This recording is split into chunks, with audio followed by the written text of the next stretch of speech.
जय हिंद। आशा केस गुरु माता पिता को प्रणाम करते हुए बच्चों को ढेर सारा प्यार करता हूँ और बुजुर्गों को राम राम। देखिए, जब जीवन में तनाव का वक्त आता है, जब जीवन में कुछ दांव पर लगा हुआ होता है, हम नर्वस हो जाते हैं तो हम बीमार पड़ जाते हैं। इससे हम उस समस्या से जूझ ही नहीं पाते, निपट ही नहीं पाते, हार जाते हैं उस समस्या से। तो बच्चों को इम्तिहान के दिनों में बीमारी से कैसे बचाया जाए ये मैं बताऊंगा। वैसे भी मौसम बदलता है, भारत में इम्तिहान ज्यादातर उसी वक्त में होते हैं जब मौसम बदल रहा होता है, मूड भी बदल रहा होता है। ऐसे में जब आजकल तमाम किस्म की बीमारियां फैल रही हैं, बुखार आदि चीजें बढ़ रही हैं, तो बच्चों को कैसे रोग से बचाएंगे, जरा इस पर तबसरा किया जाए। तो तनाव नहीं रहे और बदलते हुए मौसम का दुष्प्रभाव आप पर नहीं रहे, उसके लिए रोजाना गुनगुने तेल की मालिश कर लिया कीजिए। ये बहुत महत्वपूर्ण उपाय है। इससे तनाव भी खत्म होता है, शरीर चुस्त दुरुस्त होता है और तिल का तेल हो तो क्या कहना। एक चीज और मैं आपको बताता हूं, जब भी आप तनाव के दौर से गुजरे या जब भी आपको बहुत काम करना हो, ऐसे वक्त में थोड़ा सा वक्त तेजी से टहलने के लिए जरूर निकाल लीजिए। तीसरा एक बहुत महत्वपूर्ण उपाय है, खाने में हरी सब्जियां अधिक लिया कीजिएगा। इससे स्वास्थ्य बेहतर होता है। और बराए मेहरबानी मांसाहार का प्रयोग, नॉन वेजिटेरियन फूड का प्रयोग नहीं कीजिए। गुड़ और शहद का सेवन जरूर करना चाहिए, खास तौर से गुनगुने पानी में या ताजे पानी में थोड़ा सा शहद घोलकर पीने से शरीर में बड़ी ताकत आती है, दिमाग में बड़ी ताकत आती है। यदि शरीर कमजोर पड़ रहा हो, क्योंकि तनाव ज्यादा होता है तो शरीर कमजोर पड़ता है, और शरीर यदि कमजोर, पीने से शरीर में बड़ी ताकत आती है, दिमाग में बड़ी ताकत आती है। यदि शरीर कमजोर पड़ रहा हो, क्योंकि तनाव ज्यादा होता है तो शरीर कमजोर पड़ता है, और शरीर यदि कमजोर पड़ रहा हो तो क्या करना चाहिए, खांड आती है मार्केट से, ले लीजिएगा। तो 1 चम्मच खांड गुनगुने दूध के साथ दिन में कम से कम एक बार तो जरूर ले लिया कीजिए। ताकत आएगी और रेजिस्टेंस पावर बॉडी की बढ़ती है, रोग की प्रतिरोधक क्षमता, रोग से बचने की ताकत, ये शरीर में ज्यादा इंपॉर्टेंट है होना, वह बढ़ने लगती है। एक चीज मैं सब लोगों से कहता हूं, जब हमारे ट्राइंग टाइम्स आते हैं, जब हमारा कठिन समय आता है, या जब हमें इम्तिहान देना होता है, या बहुत सारे काम करने होते हैं, चाहे वो घर में शादी भी आई क्यों ना हो, ऐसे समय में एंजाइटी लेवल बढ़ा हुआ होता है, हम बहुत तेजी से सोच रहे होते हैं, बहुत सारे काम हमारे छूट रहे होते हैं, तो पेट में गुड़गुड़ाहट होने लगती है, गैस बनने लगती है। इसीलिए ऐसे वक्त में हमेशा गैस बनाने वाली चीजें नहीं खानी चाहिए। बच्चों, मैं जानता हूं पढ़ने में बहुत मेहनत आपकी चल रही होगी, लेकिन ना बहुत देर तक खड़े हो, ना बहुत देर तक बैठे रहो, ना बहुत देर तक लेटे रहो, ना बहुत देर तक जागे रहो, और ना ही पैरों को बहुत देर तक लटका कर बैठो। ये अगर चीजें आपने ध्यान से मेरी समझ ली होंगी तो आप बहुत फ्रेश रहोगे और ज्यादा समय पढ़ सकोगे। शरीर आपका दुखेगा नहीं, शरीर में दर्द नहीं होगा, खासतौर से सर दर्द नहीं होगा, पढ़ने में मन ज्यादा लगेगा, रिटेंशन पावर आपकी यानी चीजों को ग्रहण करने की शक्ति, मस्तिष्क की शक्ति वो बढ़ जाएगी। मंगलवार को मूंगे का दान एक बार जरूर कर दीजिएगा। यदि आपका शरीर कमजोर है और परेशान रहते हैं, एग्जाम आ रहे हैं, तो एक बार ये कर दीजिए, एक ही रत्ती कर दीजिएगा, किसी को भी कर दीजिएगा। शनिवार को उड़द का दान जरूर करना चाहिए। अपने ऊपर से उतारिए, सरसों का तेल भी रख दीजिए इसके साथ चाहे तो, और दे दीजिए किसी गरीब को। जिन लोगों का चंद्रमा, शुक्र और मंगल कमजोर हो, फिर से सुन लेना, उन्हें कभी भी मांसाहार का प्रयोग करना ही नहीं चाहिए, उन्हें शाकाहार ही खाना चाहिए। अब आप फिर कहोगे, लो गुरु जी ने फिर से मांसाहार का विरोध करने की मुहिम का सूत्रपात कर दिया। नहीं, देखिए, मैं प्रवचन नहीं कर रहा हूं, मैं आपको फैक्ट बता रहा हूं। वर्ल्ड वॉच इंस्टीट्यूट के जर्नल 6 सितंबर 2007 को जो छपा था, उस अंक की मैं आपको बात बता रहा हूं। उसमें ये रिपोर्ट छपी है कि शाकाहार इन्फ्लुएंजा के खतरे को बहुत हद तक कम कर देता है। और आप देखिए, आजकल स्वाइन फ्लू फैला हुआ है। मेरी बार बार गुजारिश है लोगों से, मनुष्य शाकाहार के प्रयोग के लिए बना है, मांसाहार खाने के लिए बना ही नहीं है। मांसाहार का प्रयोग मत कीजिए। जानवरों के अंदर भिन्न भिन्न कीड़े और बीमारियां मनुष्य के शरीर में प्रवेश करके तन और मन दोनों को कमजोर कर रही हैं। मैं अभी आपको आपके हाथ पर कुछ लक्षण दिखाऊंगा, लेकिन उससे पहले मेष, वृषभ, मिथुन और कर्क का हाल। मेष राशि, व्यर्थ में यात्रा के योग बन रहे हैं और मन परिस्थितियों से थोड़ा सा उचट सा जाएगा। सिर में दर्द भी आपके हो सकता है। एक सावधानी जरूर बरत लीजिएगा। यात्रा से ना करे तो अच्छा, और करे तो तन मन धन तीनों का ख्याल रखें। उपाय क्या करेंगे? ओम हं हनुमते नमः, इसका जप करें, काम पर चलिए, प्रभु सब ठीक करे। वृषभ राशि, आपके द्वारा किए गए कार्यों से लाभ होगा और बड़े बहन भाइयों या मित्रों का आपको इस दिन सहयोग प्राप्त होगा। अच्छा दिन है, कुछ बढ़िया करके दिखाइए। बस एक सावधानी रखिएगा, धार्मिक स्थलों पर व्यवधान उत्पन्न मत कीजिएगा। यानी वहां जाकर शोर शराबा करना, गंदगी फैलाना, ये मत कीजिए। चाहे घर की पूजा हो, चाहे घर का धार्मिक स्थान हो या बाहर का धार्मिक स्थान हो, ऐसा मत कीजिएगा, नहीं तो बृहस्पति चुप का साथ नहीं देगा। उपाय क्या करना है? इष्ट को इत्र भेंट करके स्वयं भी थोड़ा सा लगा के काम पे चलिए और बढ़िया दिन निकलेगा सब।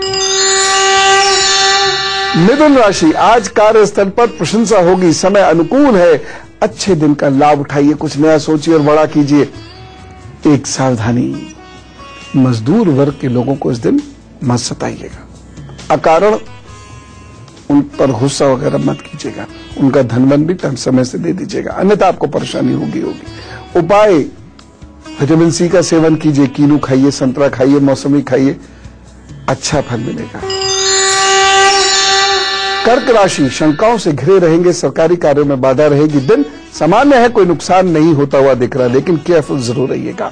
एक सावधानी जरूर बरतनी है। कार्यस्थल पर साथियों के सहयोग की अधिक अपेक्षा मत रखिएगा। कोई मदद मिलेगी ऐसा मत सोचिएगा, अपने दम पर काम कीजिएगा, है ना। ये आपको पता चल गया, अब आपको गुस्सा भी नहीं आएगा। उपाय क्या करना है? अनुलोम विलोम कीजिए और आराम से अपने काम पर चलिए। एक काम कर लीजिएगा, आज रात में चंद्रमा को अर्घ दीजिएगा और थोड़ी देर चंद्रमा के साथ नाटक कीजिएगा, अच्छा होगा। देखो, हाथ पर कुछ संकेत उभरते हैं, बस वही अलर्ट होने की जरूरत है, क्योंकि उसके बाद आती है बीमारी। जैसे ये आपकी जीवन रेखा है और एक ये वाला हिस्सा यहां से लेकर यहां तक, ठीक है ना। इसकी समझ आपको हो जाए, समझिए, प्रॉब्लम दूर। अगर यहां पर हल्के हल्के दाग आ रहे हैं, ऐसे ये, या हल्का हल्का यहां पर शेड डेवलप हो रहा है ना, या ये यहां हल्का हल्का सा शेड आ रहा है, ये हल्का हल्का सा शेड आ रहा है, इस तरीके से। देखो, मैंने शेड भी दिया, ठीक है। या ये जो जीवन रेखा है, यहां पर कुछ रेखाएं ऐसे ऐसे डेवलप हो रही हैं, ये इस तरीके से, या यहां पर ऐसे कुछ रेखाएं आ रही हैं। इसका ये मतलब है कि कुछ शारीरिक और मानसिक अशांति होगी। यानी सर में दर्द हो सकता है, शरीर कमजोर हो सकता है, सांस की संबंधी दिक्कत हो सकती है, कुछ सांस के रोग आपको लग सकते हैं, कुछ खान पान के गलत होने की वजह से आपके चेस्ट में, पीठ में, पेट में प्रॉब्लम हो सकती है, शरीर में दर्द रह सकता है। कुछ लक्षण बताने हैं, कुछ उपाय बताने हैं और एक बहुत जबरदस्त गुरु मंत्र बताना है। लेकिन उससे पहले सिंह, कन्या, तुला, वृश्चिक का हाल। सिंह राशि, विरोध का सामना करना पड़ सकता है, क्योंकि आप कुछ गड़बड़ भी कर सकते हैं इस दिन। कार्य अपूर्ण रहेंगे, अव्यवस्था बनी रहेगी। एक सावधानी जरूर बरतिएगा, अपने स्वास्थ्य के प्रति बहुत सजग रहे, बहुत सरल भोजन करें, घर का बना हुआ खाना ही खाइएगा। उपाय क्या करना है? अभी अभी बैठिए, गायत्री मंत्र का शांतिपूर्वक जप कीजिए, फिर काम पर चलिए, प्रभु ने चाहा चीजें अच्छी होंगी। कन्या राशि, परिवार में मौज मस्ती रहेगी, व्यापारियों के लिए लाभ का दिन है। दिन अच्छा है, जब दिन अच्छा हो तो रुके हुए कार्य पूरे करने चाहिए, जो अब तक समझ में नहीं आ रहा हो वो पढ़कर समझना चाहिए और आगे बढ़कर काम करना चाहिए, लाभ मिलता है ऐसे समय में। एक सावधानी, भाइयों से मत झगड़िए, अरे दिन अच्छा है, हंस के बिताइए, खुश रहिए। उपाय क्या करना है? हरा रुमाल अपने पास रखिए या हरे रंग के वस्त्र पहनिए, हरे रंग के वस्त्र पहन के चलिए, मजा आएगा, अच्छा दिन बीतेगा, लोग भी हंसेंगे, आप भी खुश रहेंगे। तुला राशि, आप चिंता मुक्त होकर कार्य करेंगे, शत्रु इस दिन शांत रहेंगे, जमकर कार्य कीजिए, वक्त अच्छा है।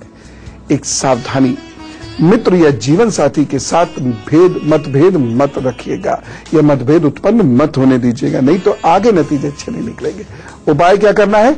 मीठी इलायची का सेवन कीजिए और कराइए, काम पर चलिए, प्रभु सब अच्छा करेंगे।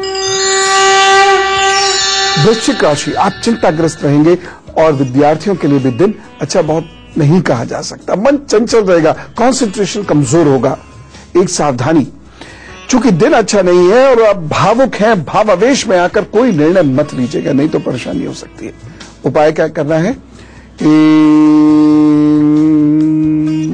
बस इसी बीच मंत्र का जप कीजिए, काम पर चलिए, प्रभु सब बढ़िया करेंगे। तो कितना भी तनाव हो, कैसे भी एग्जाम्स हो, लेकिन अब बीमार नहीं पड़ेंगे। उपाय मैं बताता हूं, देखिए। कफ और वात दोष को शरीर से दूर करें। कैसे? भोजन को संतुलित रख के।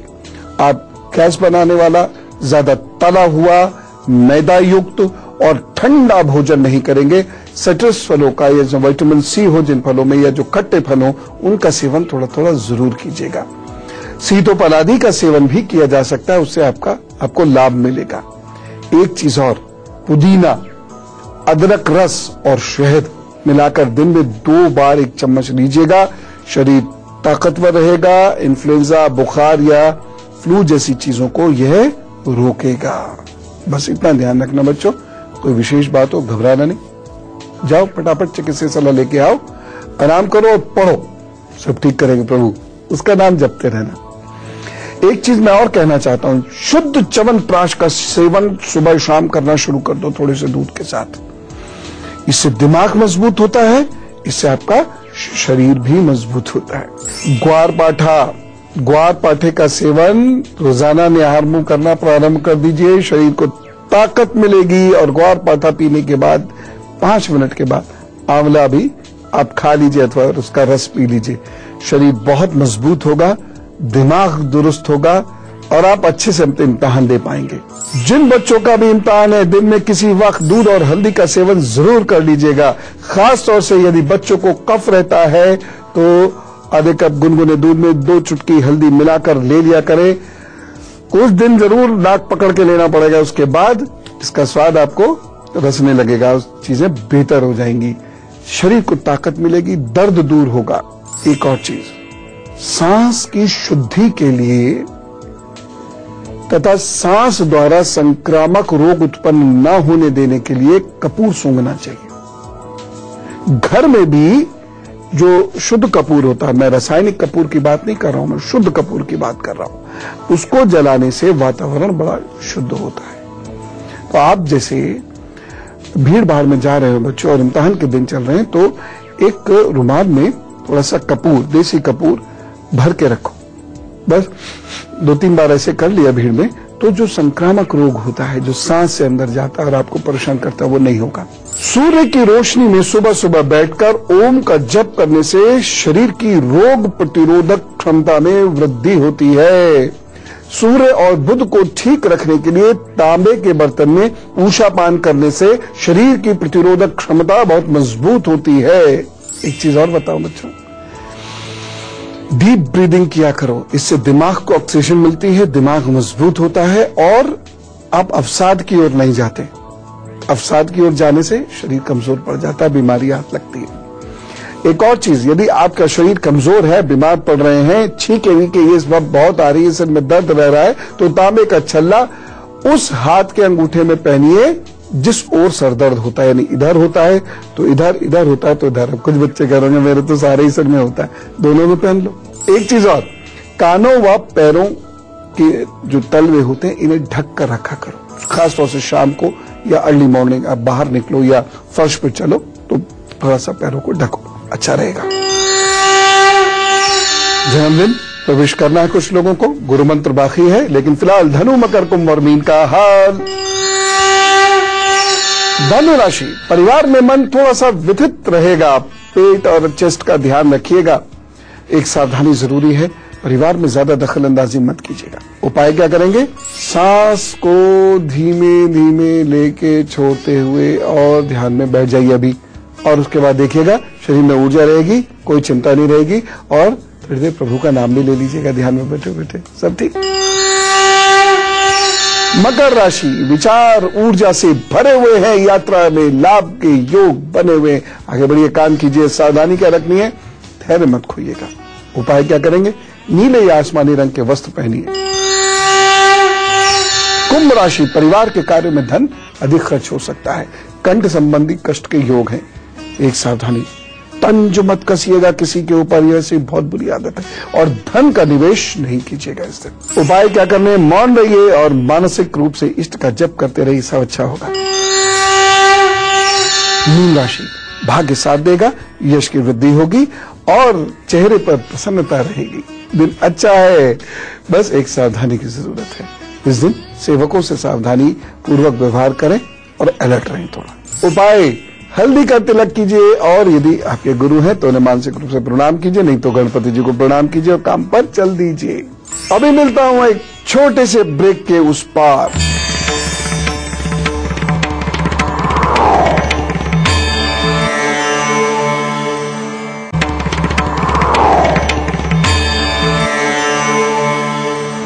अब ब्रेक से आ गया हूं वापस और अब फिर से करते हैं बातों का सिलसिला जारी। गुरु मंत्र बताना है, लेकिन सबसे पहले उन लोगों को जरा हैप्पी बर्थडे कह देते हैं जिनका जन्मदिन है। बोलिए, wish U A happy birthday. और अब मैं आपको बताता हूं कि आने वाले 12 महीने कैसे हैं और यही मेरा आपके लिए उपहार है, मैं और दे भी कह सकता हूं। महीने अच्छे हैं, सफलता मिलेगी, यात्रा करेंगे, यात्राओं से लाभ होगा, विदेश जाना चाहते हैं तो मेहनत कीजिए, काम बनेंगे। ननिहाल से आपको मामा जी की, माँ की, नानी की मदद मिल सकती है, नाना जी की मदद मिल सकती है। एक चीज मैं जरूर कहूंगा, रिश्तों को लेकर उलझने बढ़ती हुई दिखाई दे रही हैं, यहां थोड़ा सा ध्यान रखने की जरूरत है। नए रिश्ते भी जुड़ेंगे, उसका भी थोड़ा ध्यान रखिए, नहीं तो वह टेंशन लेके जा सकते हैं। उपाय क्या करेंगे, हर सोमवार बीमार लोगों की सेवा आपको करनी है, शिव जी को शहद अर्पित करना है, लोगों को पानी पिलाना है रोजाना। अपने साथ एक बोतल बाहर लेकर चलने का नियम बना लीजिए, किसी को जल पिला दिया कीजिए, आपके घर में लोग हैं तो आप आगे बढ़कर जल पिलाया कीजिए, सब ठीक। चलिए बातचीत का सिलसिला शुरू करते हैं, दुख दर्द बांटते हैं, और यदि आपको कोई सलाह आदि कुछ भी देना हो, कोई प्रश्न पूछना हो, कोई परेशानी महसूस करें तो याद रखिएगा गुड लक guru@itvnewsindia.com, इस पर आपने बस 100 शब्द, इससे ज्यादा नहीं, अपनी समस्या लिख भेजनी है और कोई डिटेल्स वगैरह लिखने की जरूरत नहीं, प्रभु सब ठीक करेंगे। मैं प्रभु से प्रार्थना करता हूं, आप बस अपनी समस्या भेज जरूर दीजिएगा, बाकी वो ठीक करेगा। मोहित जी से बात करते हैं, चंडीगढ़ से हमारे साथ है। राम राम मोहित जी। प्रणाम गुरु जी। जी प्रणाम भैया जी। जी गुरु जी, मेरा नाम मोहित है और मेरा जन्म का तारीख है 26 दिसंबर 1985। मेरे जन्म का समय है 2:50 AM और जन्म स्थान है चंडीगढ़। जी भैया। गुरु जी, जीवन में थोड़ी सी स्थिरता नहीं आई है अभी तक, ना जॉब को लेके, और मेरे माताजी मेरी मैरिज को लेके बहुत ज्यादा चिंतित रहते हैं। मंगलवार को बताशे बाटा कीजिए, बेसन की मिठाइयां, बेसन का भोजन बाटा कीजिए। बृहस्पतिवार को हल्दी और शहद का दान कर दिया कीजिए। उपाय कीजिए, प्रभु ने चाहा जो माताजी वाली दिक्कत है, आपकी तो नहीं है, लेकिन माताजी वाली दिक्कत है वो भी दूर होगी और आपकी जिंदगी में स्टेबिलिटी आएगी। प्रियंका जी हमारे साथ है अहमदाबाद से। राम राम प्रियंका जी। राम राम गुरु जी, कैसे हैं आप? एकदम अच्छा, बहुत बहुत धन्यवाद। मेरी जन्म तारीख है 3/7/1987, 3 जुलाई 1987। ठीक। टाइम है सुबह का 9:58 AM। Birth place Junagadh. 2016 मार्च से जून के बीच में और अक्टूबर से दिसंबर के बीच में ये भाग्योदय के समय है आपके लिए। भाग्योदय होगा, उसके बाद चीजें सुधरेगी, चीजें बेहतर होंगी। अब आप 2-3 काम करना, एक तो बहुत ज्यादा कल्पनाओं की दुनिया में नहीं रहना, और दूसरी चीज बहुत सोच समझकर बोला करना, क्योंकि वाणी दोष है। उपाय क्या करेंगे, बढ़िया चीजें हो इसके लिए आदित्य हृदय स्तोत्र का पाठ कीजिए, रोजाना सूर्य का ध्यान कीजिए और रविवार को गायत्री का यज्ञ कर लीजिए। आप भी और आपका परिवार भी ठीक होने लगेगा। और अब गुरु मंत्र, शरीर की रोग प्रतिरोधक क्षमता को बढ़ाने के लिए एक दवा बनाकर बच्चों को देना शुरू कीजिए। गिलोय 1 चम्मच, 5 पत्ते तुलसा जी के, 5 काली मिर्च पिसी हुई, इसे 1 गिलास पानी में खूब उबालिए, इतना उबालिए कि ये 1 कप रह जाए। फिर इसमें थोड़ा सा सेंधा नमक डालिए और 10 दाने मिश्री के डालकर अच्छे से हिला दीजिए, छान लीजिए और फिर बच्चों को पिलाइए। जितना भी पी लें बहुत लाभ मिलेगा। रोग आसानी से घुसेगा नहीं शरीर में बच्चों। आप कितनी तनाव में रहो या कोई भी प्रॉब्लम हो आपको, या नजला खांसी जुकाम पकड़ ले, सब ठीक। अच्छा, एग्जाम के समय में सर दर्द बहुत परेशान करता है, क्या करें? सौंफ और धनिया बराबर मात्रा में पीस लीजिए और बराबर भाग में मिश्री के साथ भी डालकर पीस लीजिए। सौंफ धनिया मिश्री बराबर मात्रा में पीस लीजिए, सौंफ धनिया मिश्री, और दिन में 4-5 बार खाइए। जिन बच्चों को सर में दर्द रहता है, जिन बच्चों को नजला खांसी जुकाम बहुत रहता है, उन्हें गरम गरम चने खाने चाहिए। और यदि आप लहसुन का सेवन करते हैं और आपका दिमाग नजला खांसी जुकाम की वजह से या बुखार आदि की वजह से बिल्कुल जड़ हो गया है, तो लहसुन का अर्क निकालकर बूंदे जहां भी दर्द हो रहा हो वो डाल दिया करें। दाएं में दर्द हो तो दाएं में, बाएं में हो तो बाएं में, अब कुछ बच्चे कहेंगे पूरे में हो तो दोनों में डालो, और देखना दिमाग खुलने लगेगा, बढ़िया होने लगेगा, अच्छा होने लगेगा। छींकें जरूर आएंगी लेकिन छींक लेना, कोई दिक्कत नहीं। अब कल का एजेंडा, आप एग्जाम देने जब जाएं तो क्या उपाय करके घर से निकले जो मन शांत रहे, शरीर बलिष्ठ रहे, मन प्रसन्न चित्त रहे, एकाग्र चित्त रहे और वहां परफॉर्मेंस अच्छी हो, ईश्वर का आपको सानिध्य कृपा मिले। कल बताऊंगा। आज खूब हंसना, खुश रहना, स्वास्थ्य का ध्यान रखना, सब ठीक होगा, प्रभु सब अच्छा कर देंगे, है ना। चलो, राम राम, नमस्कार।